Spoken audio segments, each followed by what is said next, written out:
The titanium bathtub was supposed to be indestructible. That's what they called the cockpit of the A-10 Thunderbolt II, a flying tank built around a gun so massive it could tear apart armored vehicles with surgical precision.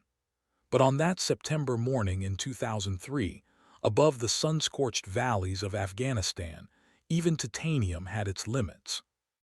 What nobody could explain was how Captain Vera, Ghost, Kovalenko had managed to bring her Warthog home when the aircraft's own computers had declared it unflyable 3 times during the flight back to base. The mystery began at 3:47 hours when Bagram Airfield received a transmission that would later become classified at the highest levels. The voice was calm, almost conversational, despite the static that suggested severe electrical damage. "Tower, this is Hog 77 declaring emergency. I'm coming home ugly." The tower controller, Senior Airman Marcus Webb, would later tell investigators that something in that voice made his blood run cold. Not fear, but the kind of resignation that came from staring death in the face and negotiating terms. What made the situation extraordinary wasn't just the damage, though the photos would later show an aircraft that looked like it had been fed through an industrial shredder. It wasn't even the fact that Ghost had managed to complete her close air support mission, saving an entire squad of Rangers pinned down in a Taliban ambush. It was that she had done it all while her aircraft's flight management system screamed warnings that should have forced an immediate ejection. The black box recordings, when they were finally recovered and analyzed, would reveal something that challenged everything the Air Force thought it knew about both human endurance and aircraft limitations.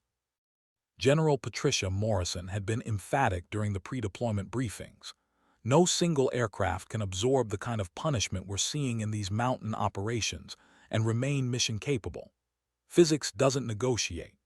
She had been referring to the increasing sophistication of insurgent anti-aircraft capabilities, the prevalence of shoulder-fired missiles, and the particular challenges of close air support in terrain that channeled aircraft into predictable flight paths. The A-10 was tough, but it wasn't invincible. Ghost Kovalenko had nodded along with everyone else during that briefing, her pale blue eyes betraying nothing of what she was thinking. At 29, she was one of the younger pilots in the squadron, though her record was flawless. Too flawless, some whispered. She flew with a precision that bordered on mechanical, spoke little outside of mission parameters, and had earned her call sign not for any supernatural abilities, but for her talent at appearing and disappearing from social situations like smoke. Nobody really knew her story, and Ghost seemed to prefer it that way. The morning of September 15th would change everything they thought they knew about both the aircraft and the woman who flew it. Captain Kovalenko's pre-dawn ritual never varied, no matter where she was deployed. She would wake at 4:30, exactly 90 minutes before her scheduled brief time, and spend the first hour in complete silence. No coffee, no conversation, no distractions. She would sit on the edge of her bunk, boots unlaced, staring at a small photograph she kept in her flight suit pocket but never showed to anyone. The photograph was creased from handling, its edges worn soft, depicting a young girl with identical pale blue eyes standing next to a Soviet-era aircraft that most people wouldn't recognize. A Su-25 Frogfoot, the A-10's Warsaw-packed counterpart. This particular morning carried the weight of something different. The intelligence briefing had been unusually detailed, painting a picture of increased enemy activity in the Paksha province valleys, where a Ranger squad had been conducting surveillance operations for the past 72 hours. The mission parameters were straightforward: provide close air support for potential extraction operations, maintain station time of 4 hours, and return to base with minimal ordnance expenditure. Standard operating procedure for the endless dance of counterinsurgency operations that defined their deployment. Lieutenant Colonel James Torch Peterson ran the briefing with his characteristic blend of military precision and paternal concern. He had been flying close air support missions since the Gulf War, and his weathered face carried the accumulated stress of 10,000 hours spent threading the needle between supporting ground troops and avoiding civilian casualties. Weather is clear, winds are favorable, and intel suggests moderate resistance capabilities, he announced to the assembled pilots. This should be a routine show-of-force operation. Ghost absorbed every detail with the focused intensity that had become her trademark. She noted the grid coordinates, memorized the radio frequencies, and studied the terrain maps with an attention to detail that impressed even the intelligence officers. But what struck her mission commander as unusual was the way she kept returning to the egress routes, the planned paths for leaving the target area if things went wrong. Most pilots reviewed these as a formality. Ghost studied them like someone expecting to use them. The pre-flight inspection of HOG 77 revealed an aircraft in perfect mechanical condition. The A-10A had been delivered to the Air Force in 1979, making it older than several of the pilots who flew it, but its maintenance record was exemplary. The twin General Electric TF-34 turbofan engines hummed with mechanical precision. The 13 GAU-8 Avenger cannon was loaded with a full complement of armor-piercing incendiary rounds, and the wing pylons carried a mixed load of AGM-65 Maverick missiles and 70 rocket pods. Everything about the aircraft radiated lethal competence. Ghost completed her walk-around inspection with the same methodical precision she brought to everything else, her gloved hands checking surfaces, connections, and control surfaces with practiced efficiency. She paused longer than usual at the nose of the aircraft, where the painted shark's teeth gave the warthog its distinctive predatory appearance. For just a moment, something flickered across her usually impassive features, not quite emotion, but a recognition of something that connected the present moment to memories she kept carefully locked away. At 6:15 hours, she climbed into the cockpit that would become both her sanctuary and her trial by fire. The titanium bathtub closed around her like an embrace, its armored walls designed to withstand direct hits from 23 cannon fire.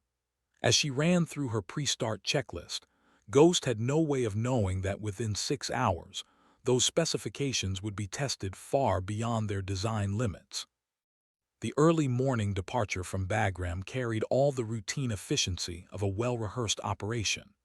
Ghost's A-10 lifted off at 6:47 hours, its distinctive engine whine echoing across the airfield as she climbed toward her assigned patrol altitude.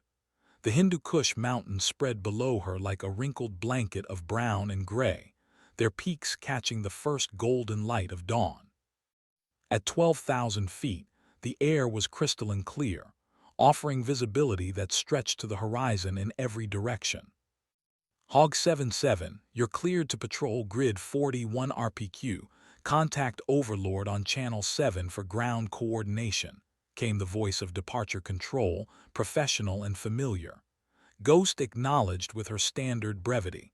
Roger, switching to Overlord. The transition from air traffic control to the forward air controller, managing the ground operation below, marked her entry into what pilots called the arena, the three-dimensional battlefield, where split-second decisions carried life-or-death consequences. Overlord's voice belonged to Staff Sergeant Tommy Rodriguez, a joint terminal attack controller embedded with Ranger Squad 46. His job was to serve as the crucial link between the ground forces and the aircraft providing support, translating tactical situations into target coordinates and weapon recommendations. HOG 77, Overlord. We've got eyes on multiple fighting positions approximately 2 clicks north of our position. Request you establish a racetrack pattern and stand by for possible danger close missions. The term danger close carried special significance in close air support operations. It meant that friendly forces were within the minimum safe distance of planned ordnance impact points. Such missions required exceptional precision and nerves of steel, as the margin for error disappeared entirely.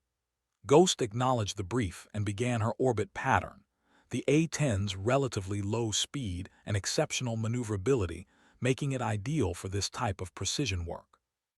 From her vantage point at 8,000 feet, the valley below appeared deceptively peaceful.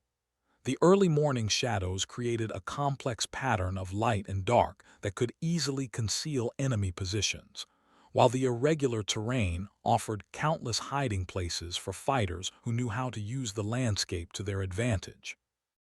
Ghosts practiced eye scan for the telltale signs of human activity: disturbed earth, unnatural geometric shapes, the glint of metal or glass that didn't belong in the natural environment. Overlord Hog 77, I've got good visibility on your grid. Negative movement at this time, she reported, her voice carrying across the radio waves with the calm professionalism that had become her signature. What she didn't mention was the feeling that had been growing in her gut since takeoff, a subtle wrongness that experienced combat pilots learned to trust even when they couldn't explain it.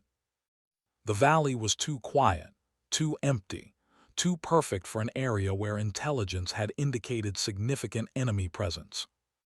The first indication that something was seriously wrong came at 7:34 hours, when Overlord's voice crackled through Ghost's headset with an urgency that cut through the morning calm like a blade. Hog 77, we're taking effective fire from multiple positions. I count at least 12 shooters with automatic weapons, and they've got us pinned down hard. We need immediate close air support. Grid 41 RPQ 4478, elevation 6,200 feet. Ghost's response was immediate and professional, though anyone listening carefully might have detected the subtle shift in her tone that indicated the transition from routine patrol to combat operations. Overlord, Hog 77, copy your request for immediate CAS. I'm rolling in hot on your position. Mark your location with smoke and keep your heads down. She pushed the throttles forward and rolled the A-10 into a diving attack run, the aircraft's nose dropping toward the valley floor as she lined up on the coordinates Rodriguez had provided. The view through her head-up display revealed a tactical situation that was rapidly deteriorating. Muzzle flashes sparkled from concealed positions throughout the valley, creating a deadly crossfire that had trapped the Ranger squad in a natural depression with limited cover. Ghost could see the purple smoke grenade that marked the friendly position, a tiny violet smudge against the brown and gray landscape that represented the difference between precision support and friendly fire catastrophe. Overlord, I've got visual on your smoke. Confirm you need me to engage targets north and east of your position. Ghost's voice remained steady despite the complexity of the tactical situation developing below her. The enemy positions were well concealed and uncomfortably close to the friendly forces, exactly the type of scenario that turned close air support missions into high-stakes gambling with human lives as the stakes. Affirm, Hog 77. We've got effective fire coming from spider holes all along that ridgeline. These guys are well-trained and they've got us zeroed. Rodriguez's transmission was punctuated by the distinctive crack of rifle fire and the deeper boom of what sounded like a rocket-propelled grenade. The Rangers were in serious trouble, and Ghost was their only immediate source of relief.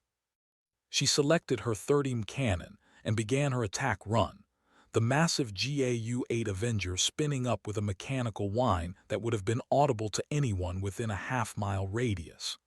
The A-10 had been designed specifically for this moment: close air support in a target-rich environment where precision mattered more than raw firepower. Ghost's finger found the trigger, and the morning air filled with the distinctive sound of the Avenger cannon, a buzz-saw roar that could be heard for miles across the mountain valleys. The first strafing run was textbook perfect, placing a precise line of 30 rounds along the ridgeline where muzzle flashes had revealed enemy positions. Ghost pulled up from her attack run and immediately began positioning for a second pass, her situational awareness tracking not just the immediate tactical picture, but also her fuel state, ammunition remaining, and potential threats that might be developing beyond her current field of view. Good hits, Hog 77. You got at least 3 positions with that run. Rodriguez's voice carried a note of relief, but Ghost could hear the continued sound of gunfire in the background of his transmission. The enemy was still actively engaged, and the Rangers remained in a precarious position despite the successful attack run. Ghost rolled into her second attack run with the confidence of someone who had performed this maneuver countless times in training and combat. The A-10 responded to her inputs with mechanical precision, its flight controls translating her intentions into precise adjustments of attitude and airspeed. She selected a different portion of the ridgeline, where thermal imaging was showing heat signatures that suggested additional enemy positions, and prepared to engage with another burst from the Avenger cannon. It was during this second attack run that everything went wrong in ways that would later be described by investigating officers as beyond the parameters of reasonable expectation. The first indication of trouble was a streak of white smoke that flashed past Ghost's canopy, followed immediately by the distinctive warbling tone that indicated her radar warning receiver had detected an active missile guidance system.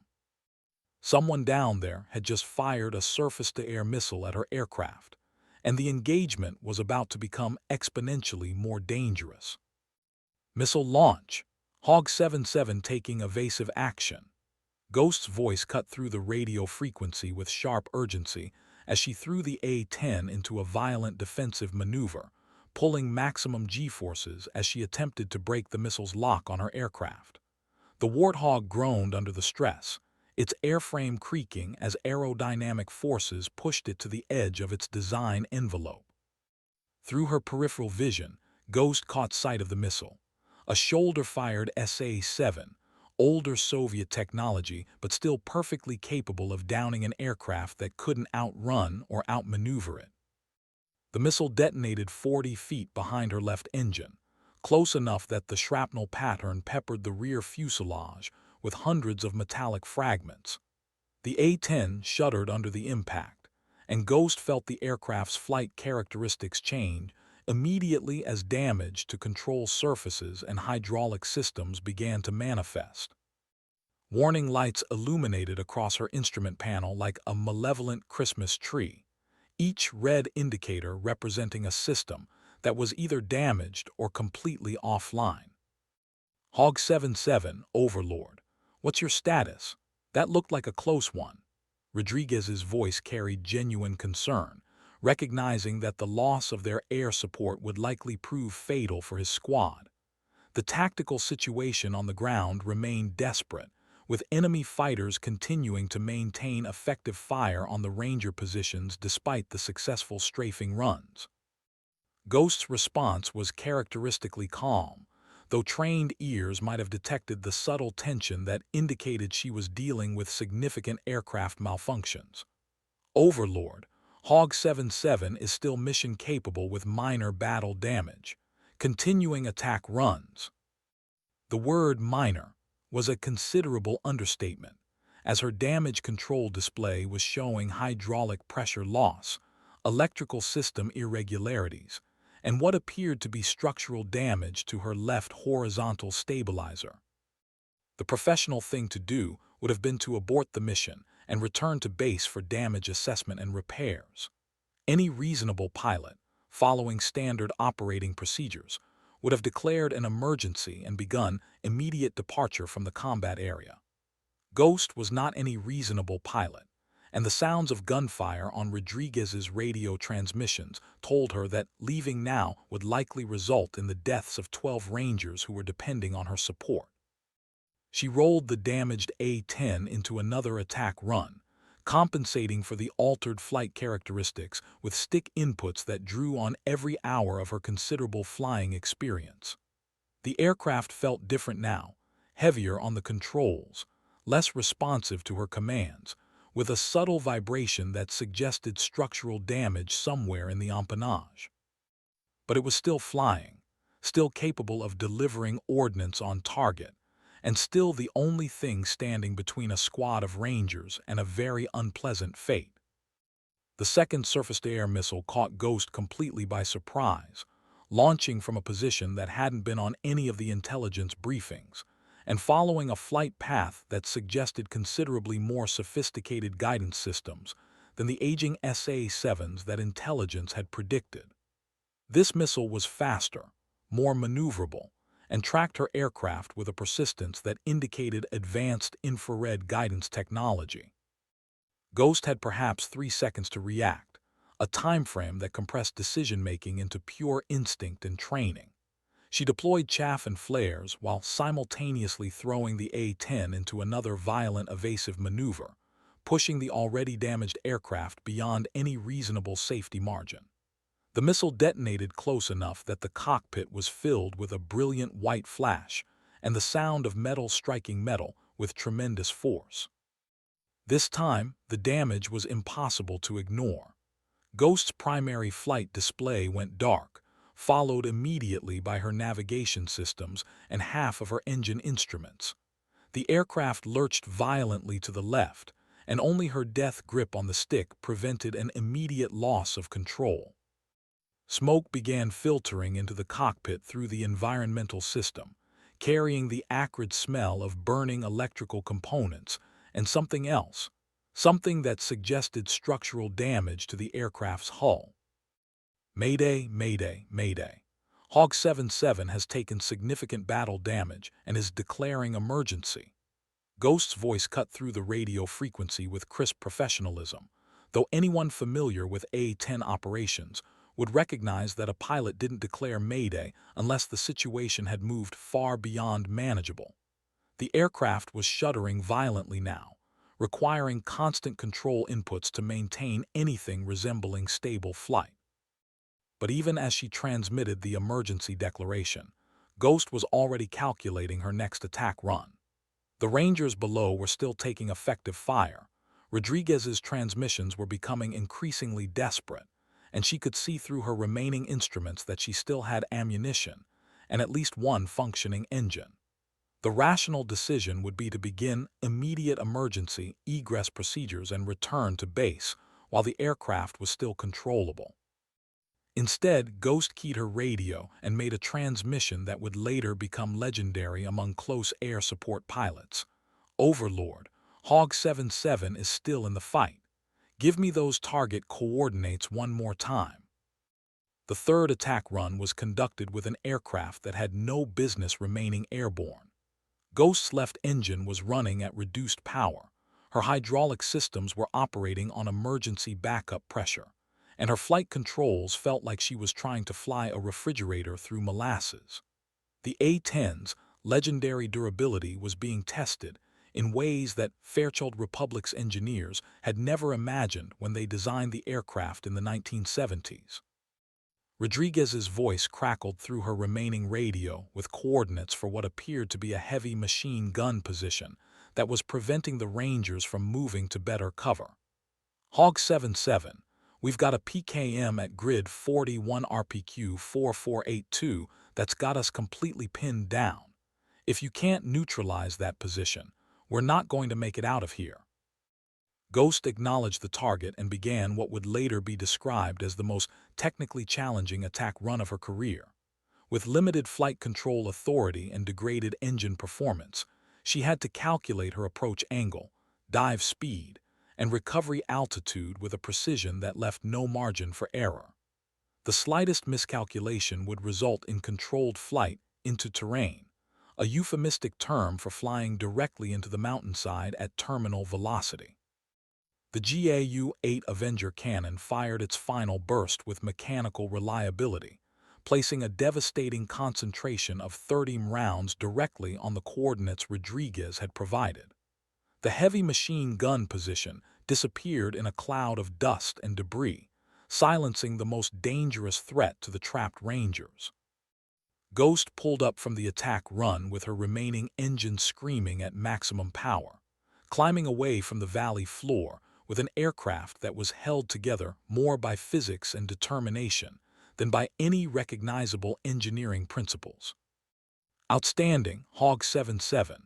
That got him. We can move now. Rodriguez's transmission carried a level of relief and gratitude that transcended normal military radio protocol. Ghost had just saved their lives with flying that bordered on the impossible, using an aircraft that should have been declared unflyable after the first missile hit. But the celebration was premature. As Ghost climbed away from the target area, her remaining engine began showing signs of serious distress. Oil pressure was dropping, exhaust gas temperature was climbing beyond acceptable limits, and a new vibration was developing that suggested internal engine damage from the missile fragments.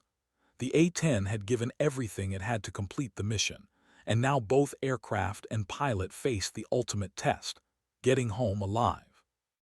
The egress from the combat area became an exercise in applied physics and pure willpower. Ghost's remaining engine was producing barely enough power to maintain level flight, requiring her to carefully manage her airspeed and altitude to extract every possible mile from her damaged aircraft. The normal egress route, which included several climbs over mountain ridges, was no longer feasible with her degraded performance capability. Instead, she was forced to follow the valleys, threading her way through terrain that channeled her aircraft along predictable paths, exactly the kind of flight profile that made aircraft vulnerable to additional surface-to-air threats.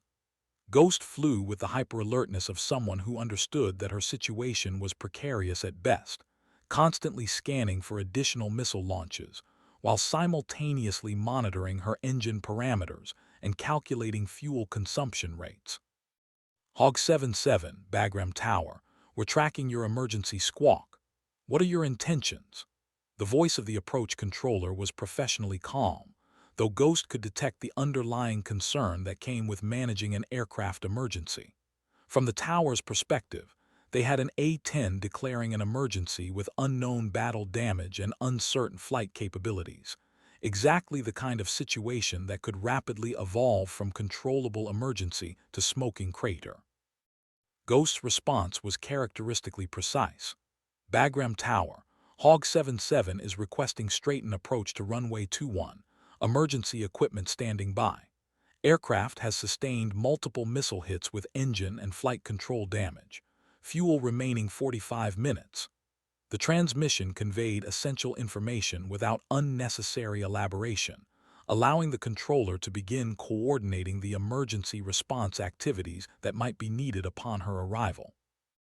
The final approach to Bagram Airfield became a masterpiece of precision flying under impossible conditions.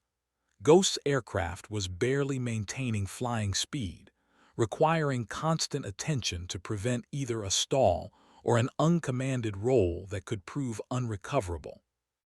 The landing gear extension used her emergency backup system, as her primary hydraulics had failed completely somewhere over the Khyber Pass, and the gear came down with mechanical sounds that suggested the system was operating at the very edge of its design envelope. Tower personnel watched through binoculars as the A-10 approached the runway with a flight profile unlike anything they had seen before. The aircraft appeared to be held together primarily by determination, with visible battle damage that included shredded control surfaces, scorched paint, and what looked like several large holes in the fuselage. That it was still flying at all defied several laws of aerodynamics and at least one law of physics. Hog 77, runway in sight, cleared to land runway 21. Emergency equipment is standing by, the tower controller transmitted, his professional calm masking what everyone in the tower was thinking. No aircraft that looked that damaged should still be airborne, much less attempting a landing. Ghost's final transmission before touchdown became the stuff of legend. Tower, Hog 77. I'm bringing her home ugly, but I'm bringing her home. The landing was surprisingly smooth, considering that Ghost was flying an aircraft with compromised flight controls and a single engine that was producing power intermittently. The A-10 touched down on Bagram's main runway with the heavy thud that characterized the aircraft even under normal circumstances, then rolled out straight and true despite the asymmetric thrust and damaged control surfaces that should have made directional control nearly impossible. As the aircraft came to a stop, emergency vehicles surrounded it with the practiced efficiency of teams who had performed this drill countless times. Fire trucks positioned themselves to provide foam coverage, medical personnel prepared for potential pilot injuries, and maintenance crews approached with the cautious respect accorded to military hardware that had been tested beyond its design limits and somehow survived. Ghost shut down her remaining engine and sat in the cockpit for a moment, her hands still gripping the controls of an aircraft that had brought her home against impossible odds. When she finally climbed out of the cockpit, maintenance personnel got their first close look at damage that would later be described in technical reports as catastrophic but non-fatal. The A-10 had absorbed punishment that should have destroyed any aircraft, yet it had remained flyable long enough to complete its mission and return to base. Chief Master Sergeant Mike "Wrench" Thompson, a veteran of 3 decades in aircraft maintenance, walked slowly around the damaged A-10 with the expression of someone examining a miracle. The left engine nacelle was peppered with shrapnel holes, several control surfaces were partially severed, and the fuselage showed impact damage that suggested at least 15 separate fragment strikes. "Ma'am," he said to Ghost, his voice carrying genuine awe, "I've been working on A-10s for 28 years, and I've never seen one take this much damage and keep flying. This bird should have come down in the mountains." Ghost nodded silently, her pale blue eyes studying the aircraft that had carried her through the most intense combat experience of her career. For the first time since climbing out of the cockpit, something resembling emotion flickered across her usually impassive features. She reached into her flight suit pocket and pulled out the worn photograph she always carried, studying it for a moment before speaking. "She's tough," Ghost said quietly, her voice carrying undertones that suggested layers of meaning beyond the obvious. "Sometimes tough is enough." She tucked the photograph back into her pocket and walked away from the aircraft, leaving behind an A-10 that would become the subject of engineering studies and a legend that would outlive everyone who witnessed it. The technical debriefing took place in a sterile conference room that smelled of military coffee and bureaucratic efficiency. Ghost sat at the head of a long table, facing a panel that included her squadron commander, intelligence officers, maintenance personnel, and a representative from Air Combat Command who had flown in specifically to investigate the incident.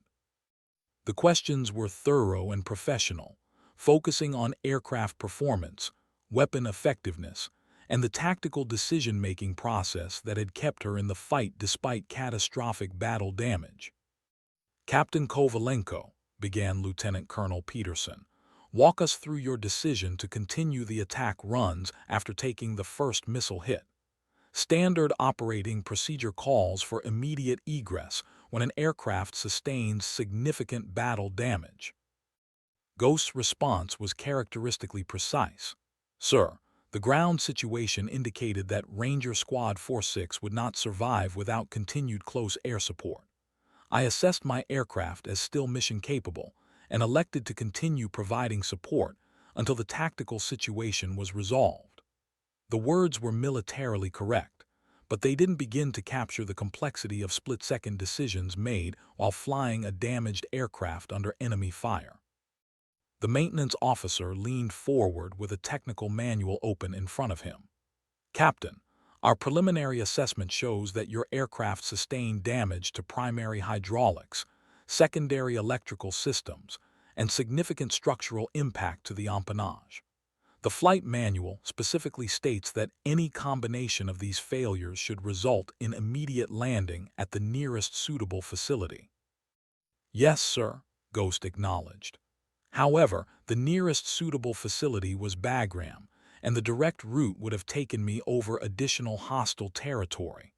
I assessed that completing the mission and egressing via the planned route offered the best probability of successful recovery. It was a reasonable explanation that satisfied the technical requirements of the debrief, though anyone familiar with combat flying would recognize that her decision had been based on factors that couldn't be quantified in technical manuals. The intelligence officer asked about enemy capabilities, weapon effectiveness, and her assessment of the tactical situation throughout the engagement.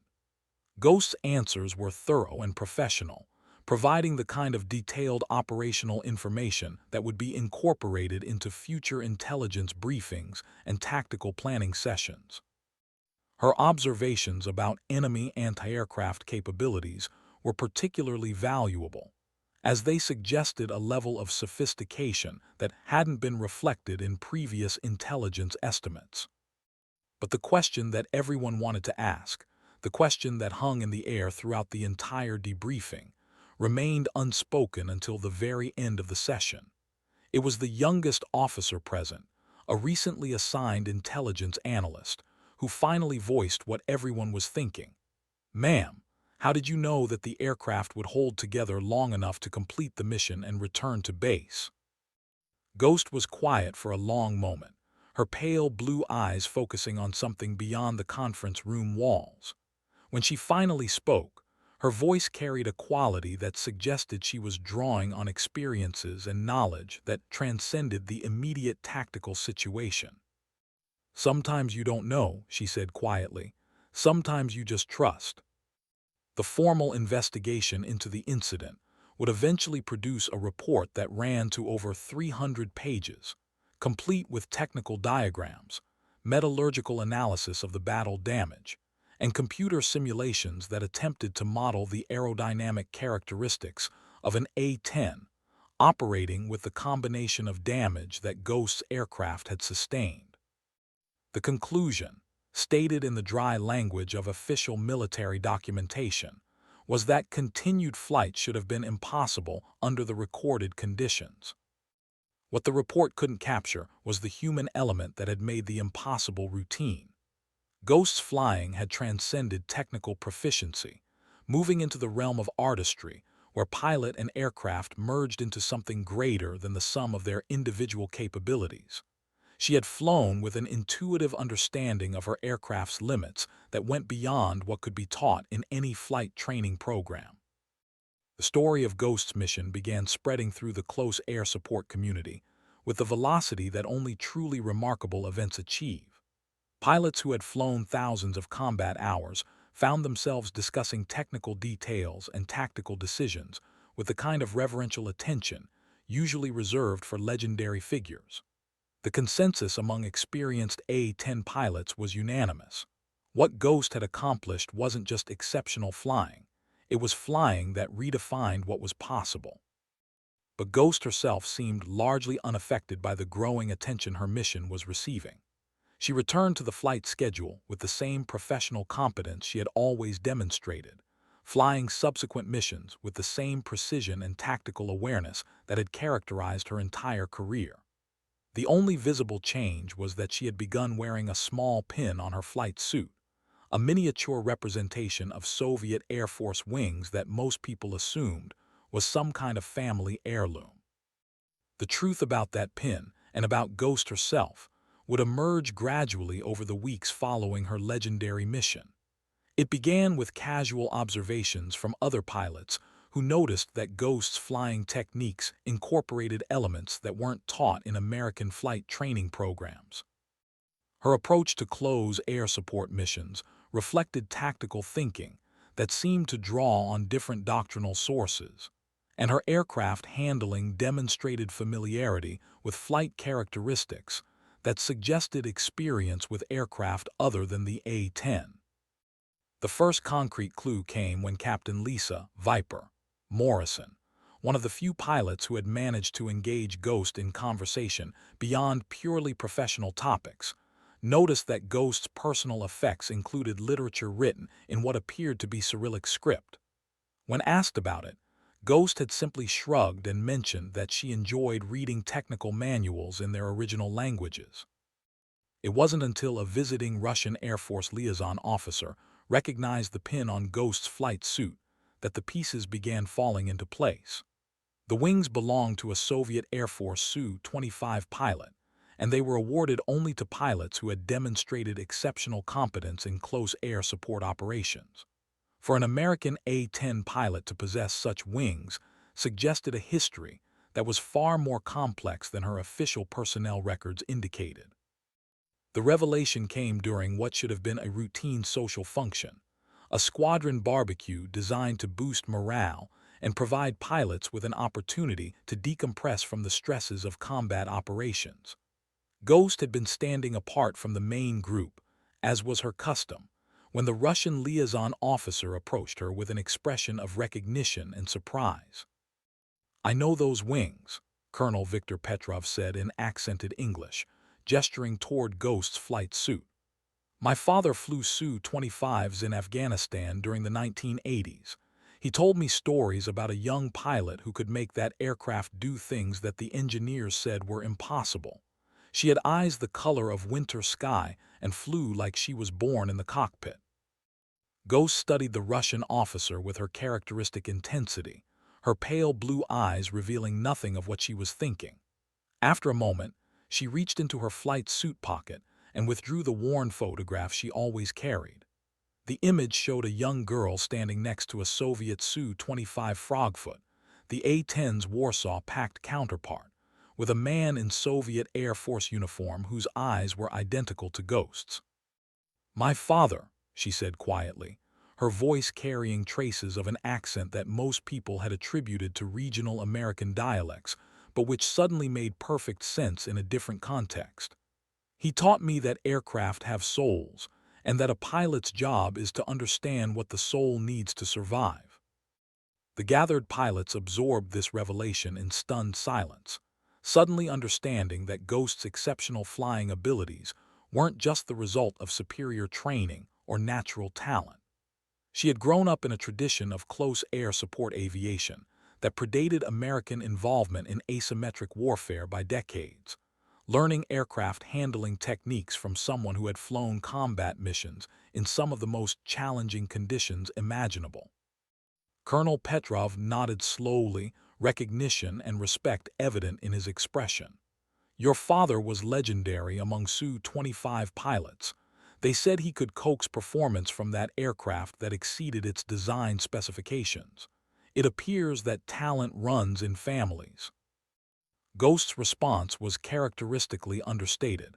"He taught me that the aircraft will tell you what it needs, but you have to know how to listen."